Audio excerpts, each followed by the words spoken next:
بسم اللہ الرحمن الرحیم۔ اردو کی چوتھی کتاب میں آج ایک نظم پڑھیں گے۔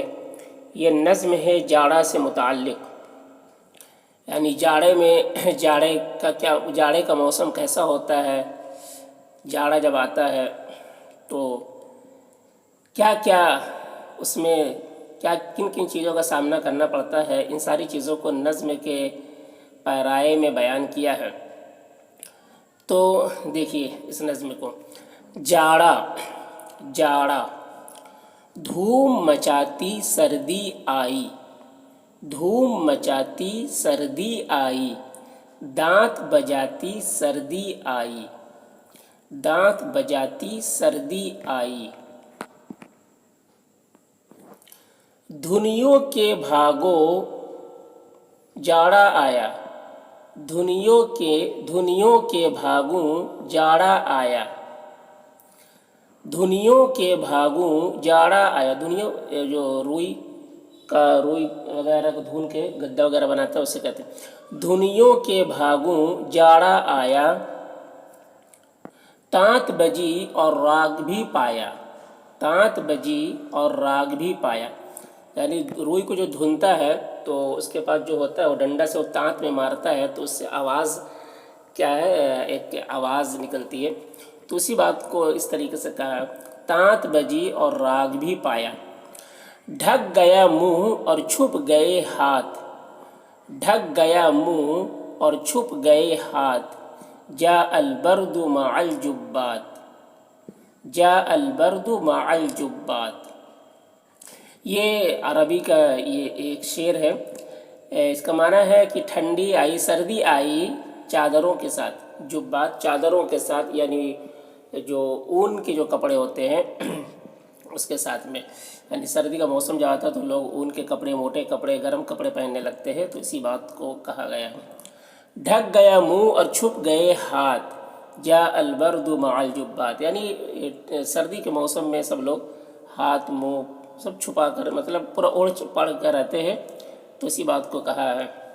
ڈھک گیا منہ اور چھپ گئے ہاتھ، جاء البرد مع الجبات، دانت کی ڈونڈی گھر کا اکھاڑا، دانت کی ڈونڈی گھر کا اکھاڑا، روٹی کے پیچ نے سب کو پچھاڑا، روٹی کے پیچ نے سب کو پچھاڑا۔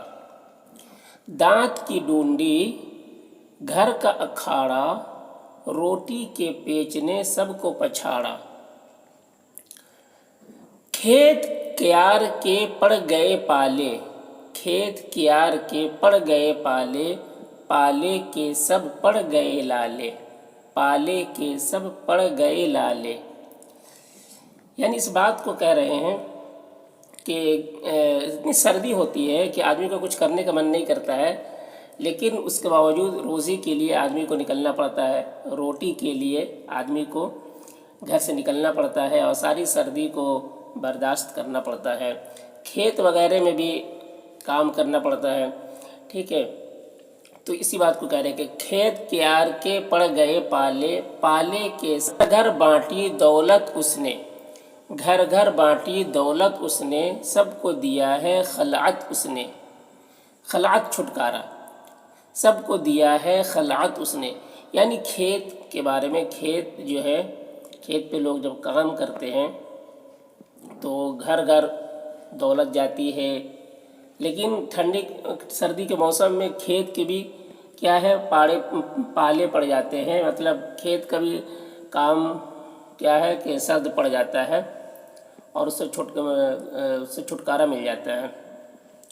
گھر گھر بانٹی دولت اس نے، سب کو دیا ہے خلعت اس نے، کسی کی شال مول میں بھاری، کسی کی شال مول میں بھاری، کسی کی کملی تول میں بھاری، کسی کی کملی تول میں بھاری، کسی کی شال مول میں بھاری، کسی کی کملی تول میں بھاری۔ یعنی سب کو شال وغیرہ، کمبل وغیرہ لپیٹ کر جو رہتے ہیں سردی کے موسم میں، اسی بات کو کہا، کسی کی شال مول میں بھاری، کسی کی کملی تول میں بھاری، ہو گیا سب کا بھیجا ٹھنڈا، ہو گیا سب کا بھیجا ٹھنڈا، کھوپڑی ٹھنڈی کلیجہ ٹھنڈا، کھوپڑی ٹھنڈی کلیجہ ٹھنڈا۔ تو سردی کے موسم میں سب کچھ ٹھنڈا پڑ جاتا ہے۔ رات بنے لڑ لڑ کے دانت، رات بنے لڑ لڑ کے دانت، دل با دل میں کڑ کے دانت، دل با دل میں کڑ کے دانت۔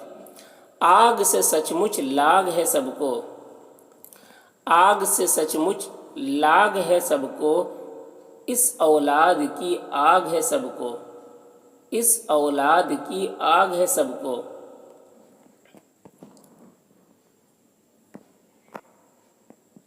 گود میں لی چھاتی سے لگائی، گود میں لی چھاتی سے لگائی، آج کل آگ ہے ننھی بائی، آج کل آگ ہے ننھی بائی۔ شب کو انگیٹھی سب کے قری ہیں، شب کو انگیٹھی سب کے قری ہیں، شب مطلب رات کو۔ انگیٹھی کہتے ہیں یعنی جو تاپنے کے لیے جس میں آگ کوئلے وغیرہ سلگا کر اور تاپتے ہیں سردی کے موسم، اسے انگیٹھی کہتے ہیں، تو سب کے قریب ہوتے ہیں۔ شب کو انگیٹھی سب کے قری ہیں، کوئلوں پر اب مہر نہیں ہے، کوئلوں پر اب مہر نہیں ہے۔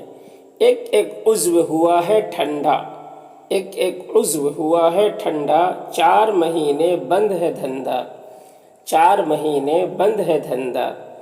ٹھٹھرے ہوئے ہیں لوگ جہاں کے، ٹھٹھرے ہوئے ہیں لوگ جہاں کے، گرم فقط مضمون ہے بیاں کے، گرم فقط مضمون ہے بیاں کے۔ دیکھیے گرم کتنا ہے، یعنی جس طریقے سے مضمون لکھتے ہیں، کوئی بھی مضمون لکھتے ہیں، گرم فقط مضمون، تو مضمون چھوٹا ہوتا ہے، تو ایک مضمون کے مانند ہے گرم۔ گرم فقط، فقط مطلب صرف، گرم فقط مضمون ہے بیاں کے،